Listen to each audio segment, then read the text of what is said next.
Hello, good morning students. Welcome to Skylark English School online program. Yesterday I have taught you related to how to solve the equation, okay, using the adding and subtraction, multiplication or division uh, with a stepwise procedure. Now in this session we are related to 4.3 exercise. There is a term transposing. तो जैसे कि हमने for example मैं आपको देती हूँ 3p minus 10 is equal to 5. तो यहाँ पे हम क्या बोलते थे कि यहाँ पे माइनस 10 है तो उसको हमें ज़ीरो करना है, तो हमें ऐड करना है. तो हम क्या बोलते थे, ऐड 10 ऑन बोथ साइड्स. तो उस जगह पे अभी हमें, अगर हमें ये जो है ये हमें डायरेक्टली राइट हैंड साइड में डालना हो तो वहाँ पे क्या हम यूज़ कर सकते हैं, ट्रांसपोज यानी दूसरे साइड पे भेज देना. आपको ये -10 कहाँ पे भेजना है, राइट हैंड साइड में. तो ये -10 जब राइट हैंड में जाएगा या राइट हैंड से लेफ्ट में जाएगा तो जो माइनस होता है वो प्लस हो जाएगा, प्लस होता है तो माइनस हो जाएगा. मल्टीप्लिकेशन होगा तो डिवीजन होगा, डिवीजन साइन होगा तो उसकी मल्टीप्लिकेशन साइन चेंज हो जाती है. तो ये ऐड 10 बोथ साइड्स है, उसके बजाय हम क्या यूज़ करेंगे, ट्रांसपोज. क्या ट्रांसपोज करना है, पूरा -10. ट्रांसपोज -10 टू RHS या फ्रॉम लिखो, from LHS to RHS. What is mean by LHS RHS, left hand side में जो है वो हमें भेजना है राइट हैंड साइड. RHS यानी राइट हैंड साइड, LHS यानी लेफ्ट हैंड साइड. तो -10 जो है वो लेफ्ट हैंड साइड में, तो लेफ्ट हैंड साइड में जो है वो हमें राइट हैंड साइड में भेजना है. तो हम डायरेक्टली क्या लिखेंगे, 3p is equal to 5 plus 10. तो जब हम ट्रांसपोज करते हैं तो ये जो माइनस साइन होती है वो उधर जाने के बाद प्लस हो जाती है. ओके, सो अभी यहाँ पे क्या है, 3p है यानी 3 मल्टीप्लाई बाय p है. तो हमें क्या करना है अभी, ट्रांसपोज क्या करना है, हमें 3 ट्रांसपोज करना है. तो यहाँ पे 3 हम ट्रांसपोज कैसे करेंगे, transpose 3 to left hand side. तो पहले हम इसका आंसर लिखते हैं, 3p is equal to 15. Now transpose 3 to RHS. तो जब ये 3 उधर जाएगा तो वो क्या होगा, p इज इक्वल टू 15. ये मल्टीप्लाई है तो ये वहाँ पे जाने के बाद डिवाइड होगा. Okay, so now the p is 3 के टेबल में 15 का बताया, 3 5 ज़ा 15. So the answer is 5. Have you got this, what is mean bye transpose. तो जो हमने add both sides, subtract both sides, divide that number on both sides, ये जो लिखा था उसके बजाय हम ट्रांसपोज लिख सकते हैं. ओके,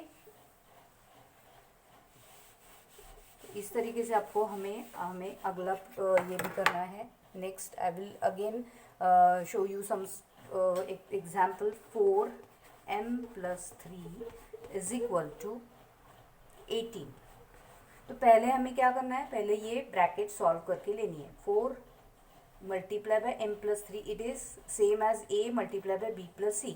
तो ये डिस्ट्रीब्यूटिव प्रॉपर्टी है AB + AC यानी a multiply by b + a multiply by c. तो 4 मल्टीप्लाई बाय m क्या आएगा, 4m plus 4 multiply by 3, 4 multiply by 3, 4 3 ज़ा 12 इज इक्वल टू 18. अभी ये जो 12 है वो हमें ट्रांसपोज करना है. ओके, तो हम क्या बोलेंगे,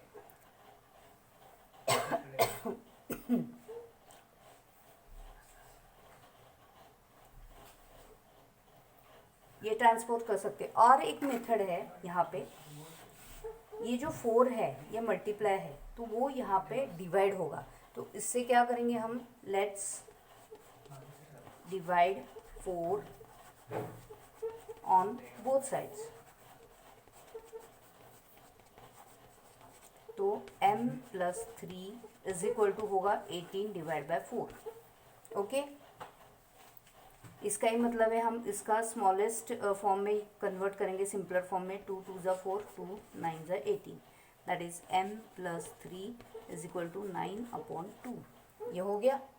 उसके बाद क्या करना है हमें, ये जो ये है सॉरी m प्लस 3, अभी क्या करना है, ये 3 हमें उधर डालना है।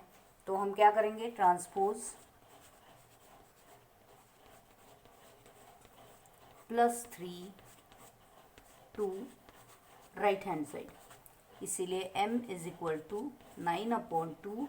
ये प्लस 3 इधर जाने के बाद होता है -3।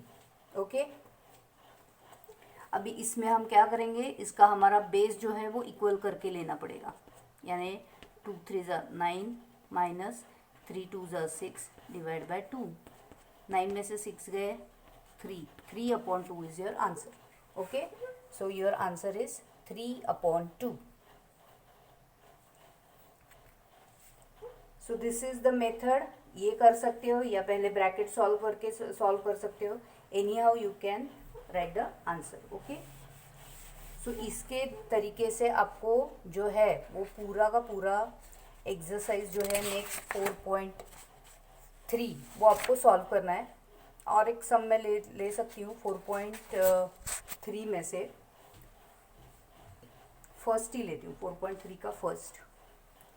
2y plus 5/2 is equal to 37/2। तो यहाँ पे आपको ये बेस इक्वल करने के बजाय हम क्या कर सकते हैं, ये 5 ये भी 2 है डिवाइड बाय ये भी 2 है, तो ये अगर हम ट्रांसफर कर सकते हैं तो कर सकते हैं, क्योंकि इसमें दोनों का डिनोमिनेटर सेम है। इसलिए हम क्या करेंगे, पूरा का पूरा 5/2 उधर लेंगे। तो हम क्या लिखेंगे, ट्रांसपोज। जो इजी मेथड है वो आपको यूज़ करनी है। Okay, transpose 5/2 to right hand side. तो फिर क्या हुआ, 2y is equal to 37/2 minus 5/2। अभी 2y is equal to 37/2 minus 5/2, denominator is same, इसीलिए जब डिनोमिनेटर सेम होता है तो ही हम सब्ट्रैक्ट कर सकते हैं। एडिशन या सब्ट्रैक्शन के लिए ये बहुत ज़रूरी है कि जिसका डिनोमिनेटर सेम होना चाहिए। ये अगर सेम हो तो ही ऊपर की एडिशन या सब्ट्रैक्शन हो सकती है, यानी 37 minus 5/2। 2y is equal to 32/2। तो ये जो है 32/2, ये 2 है, इवन नंबर है, इसलिए 2 से डिवाइड हो सकता है। 16 2 = 32। So 2y is equal to 16। अभी हमें क्या करना है, 2 को ट्रांसपोज करना है। तो मैं यहाँ पे लिखती हूँ ट्रांसपोज 2 टू RHS, या हम ये भी कर सकते हैं divide divide 2 on both sides. ये आपको जैसे कन्वीनियंट पड़े वैसे आप लिख सकते हो। So 2y divide by 2 is equal to 16 divide by 2, 2 गए तो y इज इक्वल टू कितना आया, 2 8 = 8 आया। So y is equal to 8। So this is your answer. तो आपको क्या करना है, जो हमारा प्रॉब्लम दिया है उसमें y की वैल्यू डालनी है और चेक करना है। तो मेरा ये क्या था, हमारा लेफ्ट हैंड साइड क्या था, हमारी y की वैल्यू आ गई है 8। ओके, तो उसमें हम क्या करेंगे, 2y plus 5/2 is equal to 37/2 ये था। तो हम क्या करेंगे, ये सिर्फ सॉल्व करेंगे लेफ्ट हैंड साइड। तो y की जो है वो वैल्यू कितनी है, 8। 2 × 8 plus 5/2 is equal to 8 2 = 16 plus 5/2। Base जो है वो हमें इक्वल करके लेना है। 16 2 = 32 प्लस 5/2 दैट इज 37/2। तो हमारा 37/2 राइट हैंड साइड आई, यानी ये और ये जब दोनों आंसर सेम आते हैं, जब हम y में अपना आंसर डालेंगे तो आपको क्रॉस चेक करने आ सकता है कि तुम्हारा आंसर सही है या नहीं। अगर ये तुम्हारा आंसर नहीं आया इसके जैसा, तो आपको समझना होगा कि कहाँ तो आपका गलत हुआ है। ओके, तो इस तरीके से आपको 4.3 जो है वो सॉल्व करना है। So today we are going to stop here only and end up the session. Tomorrow we will go to next session, that is 4.4. That is some word problems are there that we will see in the next session. Till then, bye.